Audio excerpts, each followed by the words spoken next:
এই ভিডিওতে আমরা সাম অফ অ্যারে এই প্রবলেমটা সলভ করব ইউজিং রিকারশন।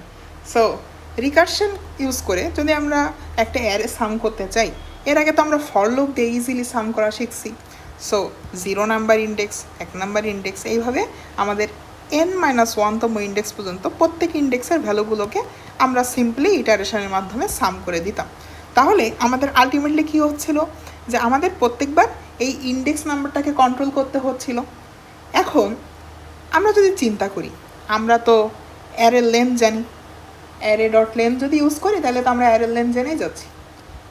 এখন আমরা যদি সামহাউ এইটা বলে দিতে পারি যে যতক্ষণ পর্যন্ত আমরা ইন্ডেক্সের ভ্যালু ইনিশিয়ালি 0 থেকে শুরু করতেছি, 0 থেকে শুরু করে যতক্ষণ পর্যন্ত আমাদের ইন্ডেক্সের ভ্যালু আমরা এক এক করে বাড়াবো। সো 0-র পরে 0+1 দিব, 0+1+1 দিব, এইভাবে আমরা কিন্তু n পাবো একটা সময়।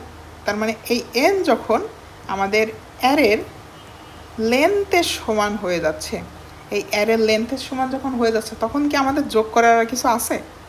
আমরা তো যোগ করি n-1 পর্যন্ত, nতম ভ্যালু বলে তো কিছু এক্সিস্ট করে না। তাহলে এই ভ্যালু কি আমরা 0 রিটার্ন করে দিতে পারি? এইটাই তাহলে কি আমাদের সেই বেস কেসটা। তার মানে আমরা যদি এখন সেই মেথডটা লিখতে চাই, একটা অ্যারে ধরো 2, 3, 4, 5 এভাবে আছে। তুমি যদি প্রত্যেকবার জাস্ট ইন্ডেক্স নাম্বারটা আমরা ইনিশিয়ালি 0 ধরে নিছি এবং প্রত্যেকবার যদি এক এক করে বাড়াও, এবং যখন তোমার ইন্ডেক্সের ভ্যালুটা এখানে চলে আসবে, তার মানে অ্যারের লেন্থের সমান হয়ে যাবে, তখন কি তুমি 0 রিটার্ন করে দিতে পারো না?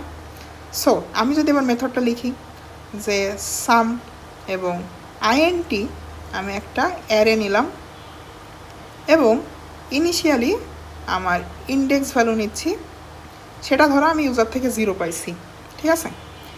এবার তোমাকে আমি বেস কেসটা প্রথমে লিখে দিই যে যদি আমাদের সামহাউ এই ইন্ডেক্স নাম্বারটা আমাদের অ্যারে ডট লেন্থের সমান হয়ে যায়, তখনই কিন্তু আমরা ওইখানে 0 রিটার্ন করে দিতে পারি। আর যদি তা না হয় তাহলে আমরা রিকারসিভ কেসটা কি লিখব?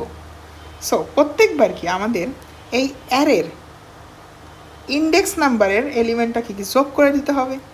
সো আমরা যদি রিটার্ন করে দিই রিটার্ন অফ এই অ্যারের আমরা যে ইন্ডেক্সটা পাইছি আবার তো ওইটাকে অ্যাক্সেস করি, এবার এই ইন্ডেক্সটা কি আমাদের আপডেট করতে হবে না? সো এবার অ্যারে অফ ইন্ডেক্স প্লাস আমরা এবার এই সাম মেথডটাকে আবার এই সামের ভেতর থেকেই কল করতেছি। সো সাম অফ আমাদের অ্যারেটাকে আবার পাস করে দিলাম এবং ইন্ডেক্সটাকে এবার আমরা 1 বাড়াই দিছি।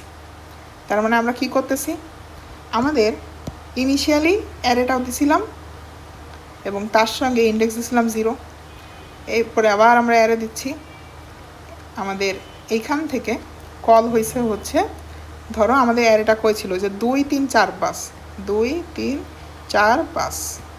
সো এইখান থেকে 2 প্লাস আমাদের 1 যখন পাইলো তখন 3 যোগ হয়ে গেল, এইভাবে কাজটা হচ্ছে।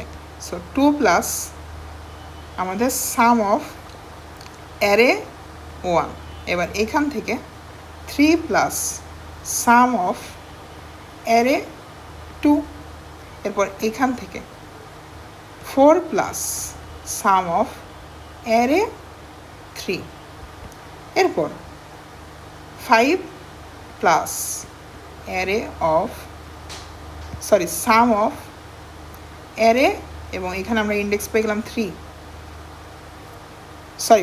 আমাদের 3 এর সঙ্গে 1 যোগ করলে 4 আসতেছে। সো আমাদের এখন দেখো এটা কত নাম্বার ইন্ডেক্স ছিল? 3। 4 নাম্বার ইন্ডেক্স যখন পেলাম তখন কি এইটা এবার আমাদের বেস কেস হিট করছে, 0 রিটার্ন করলো। 5-এর সঙ্গে 0 যোগ করলে 5 আসে, এরপরে এইটার সঙ্গে 4-এর সঙ্গে 5 যোগ করলে কত? 9 আসে, 9-এর সঙ্গে 3 যোগ করলে 12 আসে, 12টা এখানে রিটার্ন গেল, 12 প্লাস 2 করলে আমাদের লাস্টে 14 আসতেছে। এইটাই কিন্তু আমাদের অ্যারের যে সামটা সেইটা, রাইট? সো আমরা কি করতেছি, আমরা রিকারসিভ কেসে ইন্ডেক্সের ভ্যালু 1 করে বাড়াচ্ছি, ইন্ডেক্সটা যখন আমাদের অ্যারের লেন্থের সমান হয়ে গেছে তখন আমরা 0 রিটার্ন করে দিচ্ছি। সো এটা আমাদের ছিল বেস কেস, এটা আমাদের রিকারসিভ কল। হোপফুলি এই অ্যারের সাম বের করলাম কীভাবে রিকারশন ইউজ করে। তোমরা বুঝতে পারছো।